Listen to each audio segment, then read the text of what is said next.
Good morning everyone, it's Matt Soper here, Hampshire Carnivorous Plants, and it's been a while since we've done a video, but I thought we needed to do this with a bit of an update on the bog garden.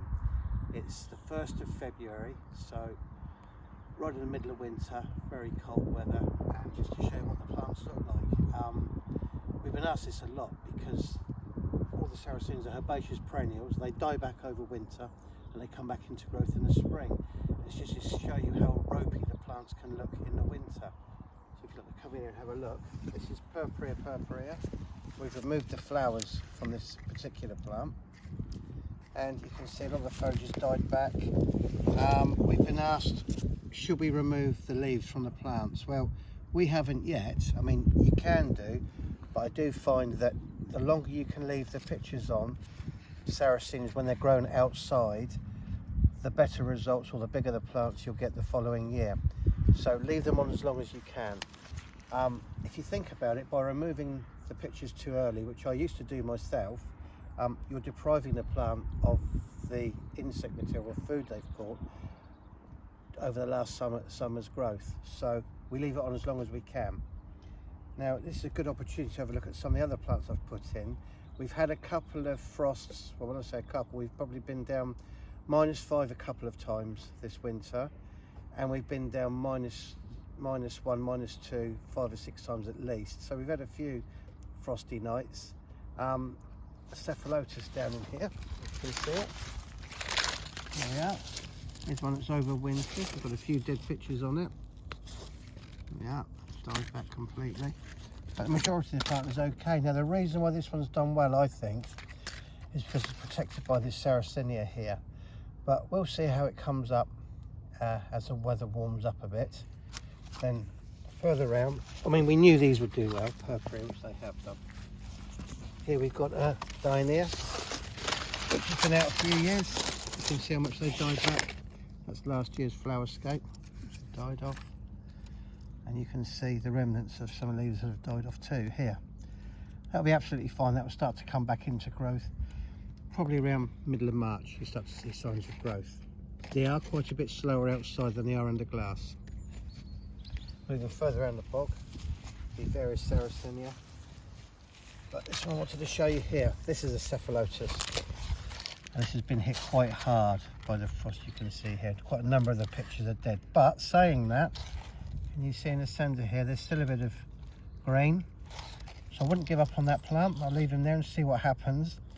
As I say, the one that's over the other side of the bog was well protected by the Sarracenia. This one's completely exposed, and we'll see what happens. So it's a good test of that one. You can see we've had frost because the compost has blown, has lifted up, whereas the water's been frozen and then retracted back. So we've had a number of frosts there. Again, another purpurea. This is the heterophylla of purpurea. Always does exceptionally well outside. Again, everyone would expect that to as well. Further around here, we have some hybrids. This is similar to Dixie Lace and a cat's eye. Another Sarracenia.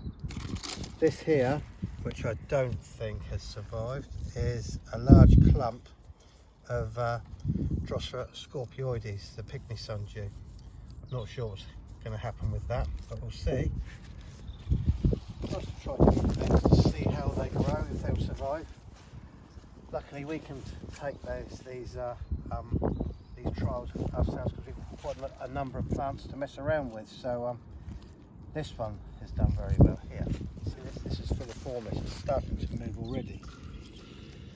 Now this is good and bad. It's good because, oh well, it's gone through the winter so far, but it's bad because being the beginning of February, there's a good chance we're going to get more frost and all this new growth will be cut back. Now we had that before with Filiformis, but we found it started to come up, and as we had some late frosts, that's what cut the plant down.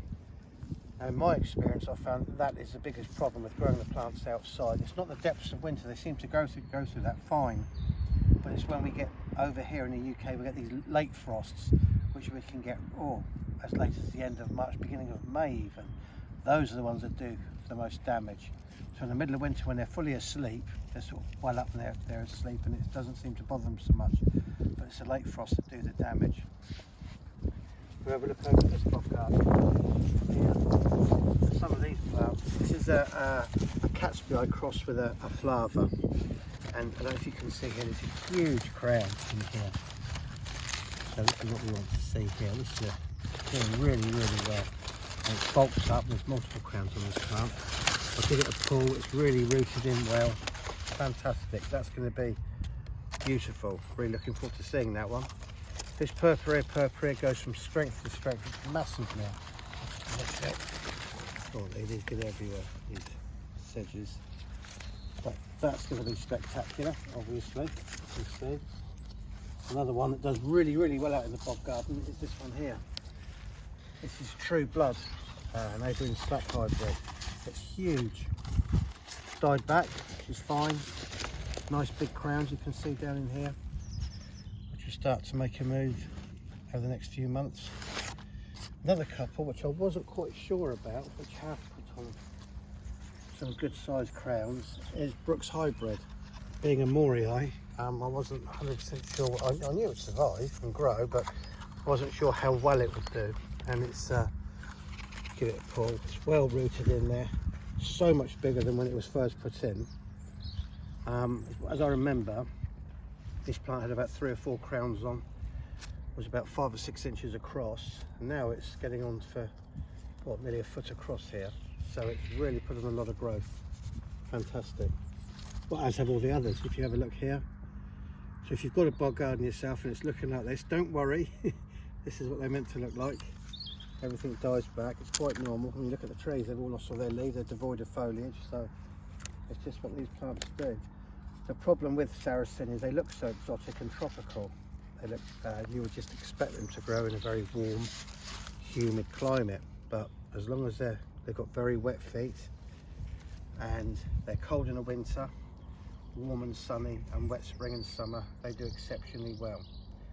And I think I've said this before, but they do put on more growth outside than they do under glass. And the reason for this is, we think, is that they catch so much more insect material out here in the bog garden than they do in the greenhouse. And another reason is that we have to cut the traps off the Sarracenia when they go brown under glass, otherwise you get a problem with botrytis or grey mould, whereas that doesn't seem to be a problem with them at all when they're growing outside in the fresh air with the wind movement. So yeah, that's an update on the bog garden, and I hope it's put your mind at rest if you're a bit worried about your plants, and thanks for watching.